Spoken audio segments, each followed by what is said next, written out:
চাঁদপুরে পরিবেশ আইন অমান্য করে দিনরাত কৃষি জমির টপ সয়েল কেটে সরবরাহ করা হচ্ছে ইটভাটায়। এতে জমির উর্বরতা নষ্ট হয়ে ক্ষতিগ্রস্ত হচ্ছে কৃষি জমি। স্থানীয়রা বলছেন, প্রভাবশালীদের ছত্রছায়া থেকে স্বল্প মূল্যে কৃষি জমির মাটি কাটছে একটি চক্র। মাটি পরিবহনে ভোর থেকে রাত পর্যন্ত রাস্তায় চলাচল করে শতাধিক ট্রাক। এতে ক্ষতিগ্রস্ত গ্রামীণ সড়কগুলো। প্রশাসনের অভিযানে মাটি কাটা সাময়িক বন্ধ হলেও সুযোগ বুঝে আবারও শুরু হয় টপ সয়েল কাটা। পাপরিকা আর মেক্সিকান মশলার মাইন্ড ব্লাস্টিং ফ্লেভারে ডিটোস পার্টি হবে জোস যদি থাকে ডিটোস। আমন মৌসুমে চাঁদপুরের জমিগুলো খাঁ খাঁ করছে। মাটি খেকোদের থাবায় বিপর্যস্ত ফসলি শিডিউল।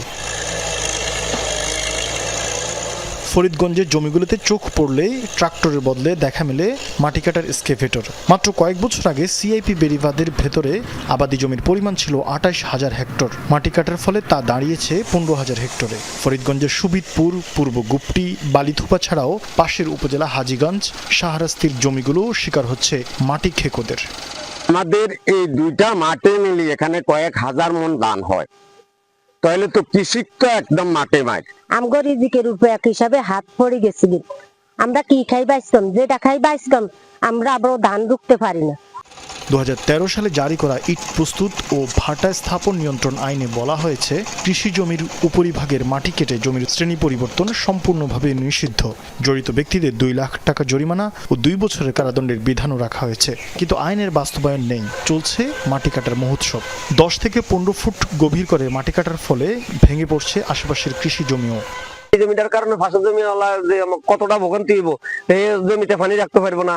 জমিতে আপনি মনে করেন সার দিলে সারের পানি খাদে ঘরতে তো চলে আইব। যে ইয়েতে ডেকুদি মারি কাটি লই যায়, রাস্তা উলট পালট করে দেয়। মাঝে মধ্যে ভ্রাম্যমাণ আদালত পরিচালনা করলেও বেশিরভাগ সময় উদাসীন প্রশাসন। তবে কৃষি জমির মাটি কাটা বন্ধে সমন্বিত পদক্ষেপের কথা জানিয়েছেন সংশ্লিষ্টরা।